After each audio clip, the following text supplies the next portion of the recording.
बहुत जानकारी है तो सीआईडी का ट्रेनिंग ले ले, सीबीआई का ट्रेनिंग ले, फिर उसके बाद बताएं कि मामला सही है कि गलत है। समाज को बांटने की राजनीति स्वीकार नहीं होगी। इसी सख्त संदेश के साथ हजारीबाग सदर के पूर्व प्रत्याशी मुन्ना सिंह ने चानो स्थित अपने आवास पर प्रेस वार्ता कर रामनवमी जुलूस में हुई हत्याओं, विष्णुगढ़ मामले और जिले के हालात पर अपनी बात रखी। उन्होंने कहा कि रामनवमी आस्था, परंपरा और मर्यादा का पर्व है, लेकिन डीजे और शोर शराबे की बढ़ती प्रवृत्ति इसकी गरिमा को नुकसान पहुंचा रही है और विवादों को जन्म दे रही है। उन्होंने लोगों से दिखावे से दूर रहकर संसाधनों को शिक्षा और स्वास्थ्य जैसे जरूरी क्षेत्रों में लगाने की अपील की। हालिया हिंसक घटनाओं पर दुख जताते हुए उन्होंने बताया कि वे स्वर्गीय अभिषेक कुमार और स्वर्गीय प्रिंस कुमार के परिजनों से मिलकर संवेदना व्यक्त कर चुके हैं। उन्होंने कहा कि इन घटनाओं ने पूरे जिले को झकझोर दिया है और दोषियों पर सख्त कार्रवाई जरूरी है।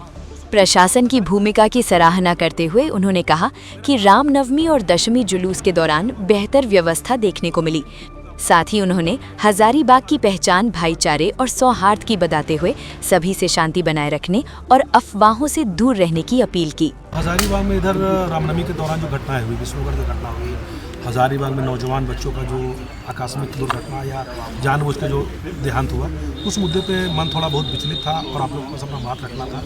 जो हजारीबाग में भी माहौल चल रहा था, जिसको आप लोगों के सहयोग से, हजारीबाग के लोगों के सहयोग से जिसको रोकने का प्रयास किया गया। इसलिए हजारीबाग के पूरे प्रशासन और हजारीबाग के लोग भी बधाई के पात्र हैं, जिन लोगों ने समझा कि अफवाह के बाजार में नहीं जाना है, सच्चाई को समझना है और हजारीबाग अपना हजारीबाग है, इसको देखना है। चूँकि अपने स्तर से भी हमने पता किया लोगों से, जो लोग पकड़ाए हैं वो सही लोग पकड़ाए हैं, उसमें कोई फैब्रिकेशन नहीं है, वो सही है। कई लोग इस पे इस पुलिस प्रशासन पे आरोप लगा रहे हैं। देखिए, जिनका अपना निजी विचार, उस बारे में मेरे को कुछ कहना नहीं है।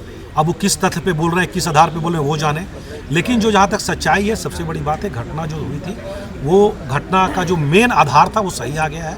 बाकी चीज़ अपना पुलिस और प्रशासन को लोग काम है। बाकी अगर उनको बहुत जानकारी है तो सीआईडी का ट्रेनिंग ले ले, सीबीआई का ट्रेनिंग ले, फिर उसके बाद बताएं कि मामला सही है कि गलत। बारे में क्या बोल सकते हैं? एक तरफ से संवेदनशील त्यौहार हम लोगों का चल रहा था, एक तरफ से लगातार घटनाएं भी घट रही थी। रामनवमी में भी कुछ युवाओं की मृत्यु हुई है।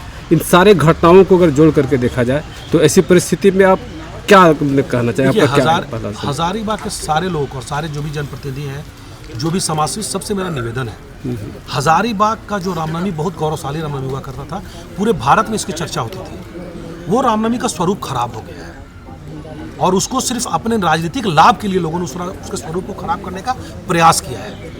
उसमें मेरा लोगों से प्रार्थना होगा कि जो एक ऐसा एग्जाम्पल बनाए जो नशा मुक्त रामनवमी हो, अनुशासित रामनवमी हो, सद्भावना के साथ रामनवमी मने, सभी का सम्मान करके उस झांकी को हम सम्मानित करें, वैसे लोगों को सम्मानित करें, समाज में जो सबको मिला जुला के चलने का काम करें। ये ना कि समाज में एक दूसरा माहौल फैलाने का प्रयास करें, वो उचित नहीं है।